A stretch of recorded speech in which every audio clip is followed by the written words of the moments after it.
ربی اشرح لی صدری ویسر لی امری واحلل عقدۃ من لسانی یفقہوا قولی ربی زدنی علما ربی زدنی علما ربی زدنا علما۔ حروف مقطعات کتنے ہیں اور ان کی تعداد کتنی ہے؟ قرآن کریم کی بعض صورتوں میں یہ لفظ اکٹھے لکھے جاتے ہیں لیکن انہیں پڑھا الگ الگ جاتا ہے، ایسے حروف کو حروف مقطعات کہتے ہیں۔ قرآن کریم میں آپ کو دو طرح کی صورتیں ملیں گی، ایک مکی اور ایک مدنی۔ تو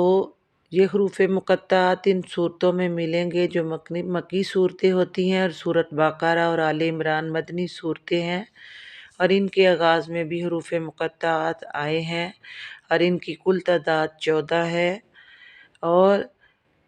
انہیں لکھا تو اکٹھا جاتا ہے مگر یہ پڑھے الگ الگ جاتے ہیں، اور ہر ایک حروف کی علیحدہ علیحدہ نیکی ہے۔ تو ان سب کا مطلب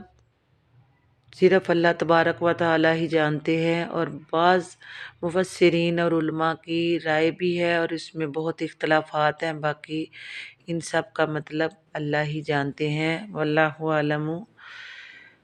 بسم اللہ الرحمن الرحیم۔ ذالک الکتاب، یہ کتاب ہے، لا ریب، نہیں شک، فیہ، اس میں، ھدی، ہدایت ہے، للمتقین، پرہیزگاروں کے لیے۔ یہ حروف مقطعات کے بارے میں تو ہم پڑھ چکے ہیں، تو اس کے بعد ذالک الکتاب لا ریب فیہ، کہ اس میں کوئی شک نہیں ہے۔ ذالک الکتاب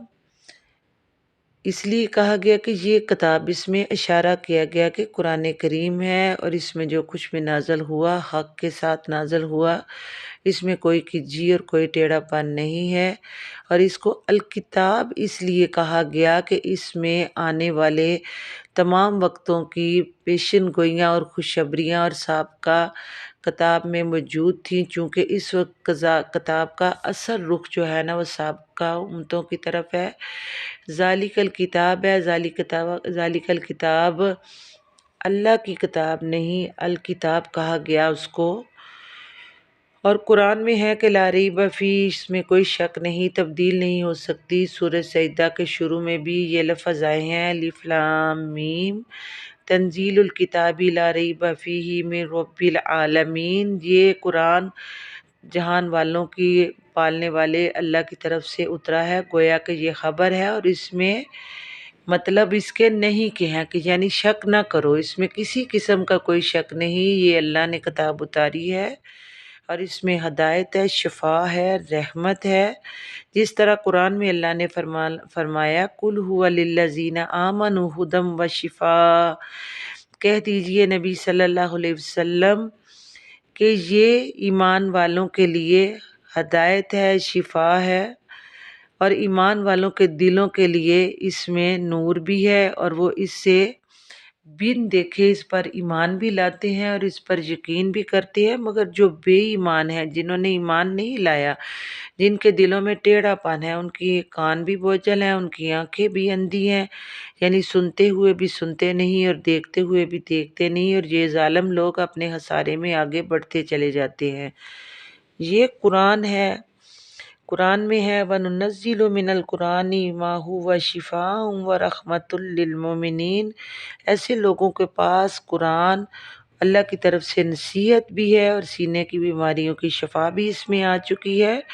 للمتقین، یعنی کہ پرہیزگاروں کے لیے ہے، اور متقی وہ لوگ ہوتے ہیں جو اپنے آپ کو بچاتے ہیں، جس طرح کہ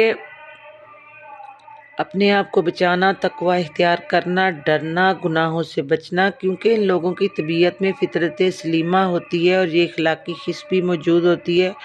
یہ ہر بری چیز سے بچنا چاہتے ہیں، گویا کہ یہ وہی لوگ ہیں جو قرآن کے اصل مخاطب ہیں، یعنی ایمان والے ہیں، اور اس سے وہی فائدہ حاصل کریں گے جو اس کے اوپر ایمان لے کے آئیں گے اور یقین کے ساتھ اس کو مانیں گے۔ تقوی کیا ہے؟ یعنی چھوٹے بڑے گناہ کو چھوڑنا، کسی گناہ کو بھی ہلکا نہیں سمجھنا چاہیے، کہ آپ دیکھتے ہیں کہ پہاڑ کتنا بڑا ہے، اور پہاڑ ایک ایک پتھر سے نہیں بنا، چھوٹے چھوٹے کنکروں سے مل کر ایک پہاڑ بن جاتا ہے۔ انسان دنیاوی فائدے کے پیچھے پڑا ہے، حالانکہ بہترین فائدہ اور عمدہ مال خدا کا تقویٰ ہے، اور اس کے بعد سب سے بہترین دنیا کا فائدہ یہ ہے کہ نیک بیوی ہے۔ خاوند جب دیکھے خوش کر دے اس کو، اور جو حکم دے اسے بجا لائے، اور جو اس کے پاس جس وقت اس کے پاس خاوند موجود نہ ہو تو اس کے مال میں اور اپنے نفس کی یعنی شرمگاہ کی حفاظت کرے۔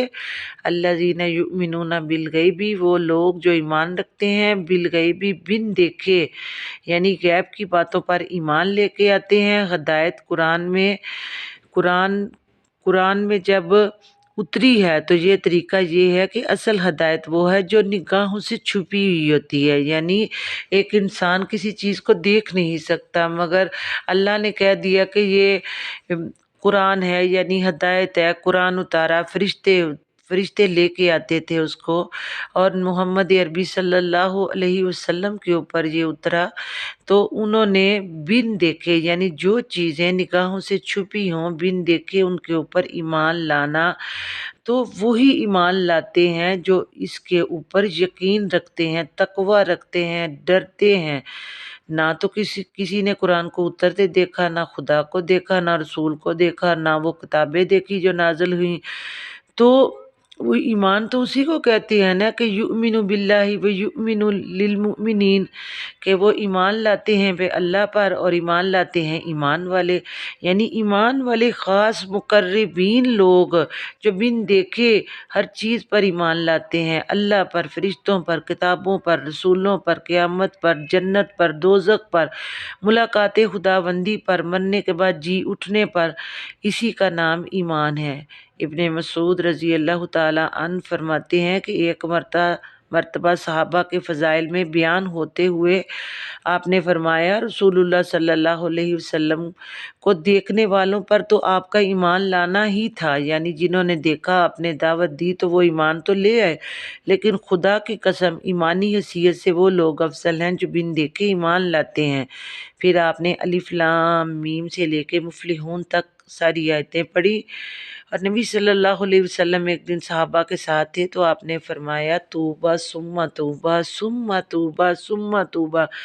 صحابہ نے فرمایا یا رسول اللہ صلی اللہ علیہ وسلم آپ کس کے لیے یہ لفظ بول رہے ہیں؟ تو آپ نے فرمایا وہ لوگ جنہوں نے مجھے دیکھا نہیں ہے، جنہوں نے قرآن کو نہیں دیکھا، جنہوں نے فرشتوں کو نہیں دیکھا اور میرے اوپر بن دیکھے ایمان لائے، ان کے لیے جنت کی بشارتیں ہیں۔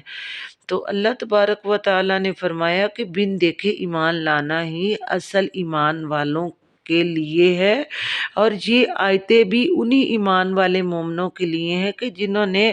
اس کے اوپر یقین رکھا اور پھر اس کے اوپر ڈٹے رہے۔ تو اللہ تبارک و تعالیٰ نے اس میں مومنین کے اوصاف بیان کیے ہیں۔ اب اگلی بات ہو رہی ہے وَيُقِيمُونَ الصَّلَاةَ وَمِمَّا رَزَقْنَاهُمْ يُنْفِقُونَ، اور وہ نماز کو قائم کرتے ہیں، نماز کو اس میں سے وہ خرچ کرتے ہیں جو رزق دیا ہم نے ان کو۔ نماز قائم کرتے ہیں، ابن عباس فرماتے ہیں کہ فرائض نماز ادا کرتے ہیں، رکوع سجدہ تلاوت خشوع خضوع کے ساتھ توجہ کے ساتھ کرتے ہیں، اور تلاوت اچھی طرح کرنا، اتحیات اور درود پڑھنا، اقامت صلاۃ ہے، خیر سے بلائی کے کاموں میں لوگوں کی تکلیفیں کو دور کرنا، خود اللہ کی رضا کے لیے اللہ کو قرض حسنہ دینا، اور اللہ آپ کو پتہ ہے جب آگے قرآن میں آئے گا کہ من ذا الذی یقرض اللہ قرضا حسنا، کہ کون ہے وہ شخص جو اللہ کو قرض دے۔ اب اللہ تو قرض کا محتاج نہیں ہے نا، اللہ کو تو کسی چیز کی ضرورت نہیں ہے، مگر وہ لوگ جو اللہ کے راستے میں خرچ کرتے ہیں، اس کے دیے ہوئے مال سے لوگوں کی ضروریات کے اوپر دیتے ہیں، اور ان کے لیے تانا نہیں دیتے، کیونکہ مال کا اصل پاس ہونا، ہم کہتے ہیں نا یہ میرا مال، تو قرآن میں آتا ہے ان قریب تم سے یہ مال چھین لیا جائے گا، یہ مال تمہارا نہیں ہے، یہ مال اتنا ہی ہے جتنا ہم ضرورت کے وقت استعمال کرتے ہیں، روٹی اتنی ہے جتنی ہم ضرورت کی کھاتے ہیں، کپڑے اتنی ہیں، ہم 100 لباس پہن نہیں سکتے، ہم 100 روٹیاں کھا نہیں سکتے، ہم اتنا ہی کھا اور پی سکتے ہیں جتنا ہمارے جسم کو ضرورت ہے، اور جتنا اس سے اضافی ہے وہ اللہ نے ان کے لیے رکھا جو ہم سے نیچے ہیں۔ تو اللہ تبارک و تعالیٰ نے فرمایا کہ تم سے مال کا حساب لیا جائے گا، اور یہ مال تم سمجھتے ہو کہ تمہاری ہے، تمہاری وجہ سے مال نہ میں نے تمہیں دیا، نہیں، یہ مال میرا فضل ہے، میں جس کو چاہوں دوں، جس کو چاہوں میں نہ دوں، اور میرے دیے ہوئے مال سے خرچ کرنا وہ سخی کہلاتا ہے۔ اور سخی اگر بخل سے کام لے تو بخل والے کا جنت میں کوئی کام نہیں ہے۔ مال کو اپنے اہل و یال اور رشتہ داروں کے بعد جیسے جیسے اس میں 8 حکم ہیں جو آگے بیان ہوں گے، کن کن کے اوپر اس مال کو خرچ کرنا ہے۔ تو مال کا خرچ کرنا بھی اللہ کو قرض حسنہ دینا ہے، اور اللہ اس کو بڑھائے گا، 1 سے 2، 2 سے 10، 10 سے 70۔ یہ اللہ کو پتہ ہے کہ 70 کا عدد کتنا ہے۔ اب نماز کے حق کی بات ہو رہی ہے، تو اس حق میں کیا بتایا جا رہا ہے کہ اس کی نماز کا حق یہ ہے کہ اس کی عبادت ہے یہ، اور اس کی توحید، اس کی ثنا، اس کی بزرگی اور توکل اور خرچ کرنا، مخلوق پر احسان کرنا ہے جس سے ان لوگوں کو نفع پہنچے۔ حضرت ابن عمر رضی اللہ تعالیٰ عنہ سے روایت ہے، رسول اللہ صلی اللہ علیہ وسلم نے فرمایا، اسلام کی بنیاد کے 5 ارکان ہیں: اللہ کی توحید، محمد عربی صلی اللہ علیہ وسلم کی رسالت پر گواہی دینا، نماز کو قائم کرنا، زکوٰۃ کو دیتے رہنا، رمضان کے روزے رکھنا، بیت اللہ کا حج کرنا۔ والذین یؤمنون، اور وہ لوگ جو ایمان لاتے ہیں، بما انزل الیک، ساتھ اس چیز کے جو نازل کیا گیا آپ صلی اللہ علیہ وسلم پر، وما انزل من قبلک، اور جو کچھ آپ صلی اللہ علیہ وسلم سے پہلے نازل کیا گیا، وبالآخرۃ، اور ساتھ آخرت کے، ہم یوقنون، وہ یقین رکھتے ہیں۔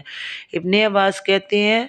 مطلب یہ جو کچھ خدا کی طرف سے لایا گیا یعنی بھیجا گیا، اور جو کچھ آپ صلی اللہ علیہ وسلم سے پہلے انبیاء لے کے آئے، وہ ان سب کی تصدیق کرتے ہیں۔ یہ نہیں کہتے کسی کو ماننا اور کسی کو نہیں مانتے، وہ سب کو مانتے ہیں۔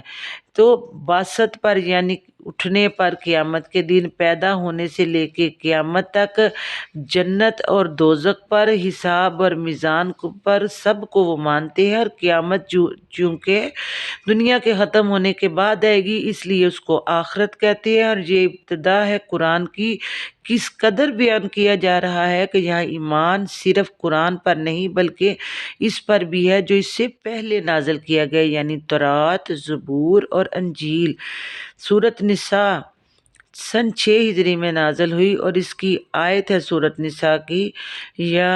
ایھا الذین آمنوا آمنوا باللہ ورسولہ کتاب الذی نزل علی رسولہ والکتاب الذی انزل من قبل، کہ اے ایمان والو، ایمان لاؤ اللہ پر، اس کے رسول پر، اس کتاب پر جو نازل کی گئی، اس کے رسولوں پر، اور وہ کتاب جو نازل کی گئی اس سے پہلے، یعنی کہ اس کی تصدیق ان کتابوں کی جو پہلے بھی نازل کی گئی۔ قرآن بھی ان کی تصدیق کرتا ہے، اور وہ جو کتابیں تھیں وہ قرآن کی تصدیق کرتی تھیں۔ تو مگر بعد میں آہستہ آہستہ انہوں نے قرآن میں اپنی یہ تورات، زبور، انجیل، ان میں تحریف کر دی۔ غور کی بات، دھیان کرنے کی بات یہ ہے کہ لفظ ایمان آتا ہے، اور ایمان لے کر آنا آخرت کے لیے یقین کا لفظ ہے، یعنی یقین کے ساتھ آخرت پر بھی ایمان لانا، اور سب سے ضروری ایمان بالآخرہ ہے۔ اولئک علی ھدی من ربہم واولئک ھم المفلحون، یہی وہ لوگ ہیں ہدایت پر ہیں اپنے رب کی طرف سے، اور وہی لوگ ہیں وہ فلاح پانے والے ہیں۔ غیب پر ایمان لانا، نماز قائم کرنا، اللہ کے دیے ہوئے رزق میں سے دینا، اور حرام کاریوں سے بچنا، اور آخرت پر یقین رکھنا، یہی لوگ ہدایت یافتہ ہیں جنہیں اللہ کی طرف سے نور ملا، اور یہی لوگ ہیں آخرت میں فلاح پانے والے۔ اور فلاح کا کیا مطلب ہے؟ منزل مراد تک پہنچ جانا، کہ بن دیکھے اس قدر یقین کرنا ان کے ایمان کی دلیل ہے۔ اس میں صحابہ اکرام کی طرف اشارہ کیا گیا ہے، یہ تعویل خاص میں ہے، یعنی کہ سب سے پہلا اشارہ نبی صلی اللہ علیہ وسلم کے بعد صحابہ کی طرف کیا گیا، اور تعویل عام میں یعنی کہ اس کی عام حقیقت یہ ہے کہ ہر وہ شخص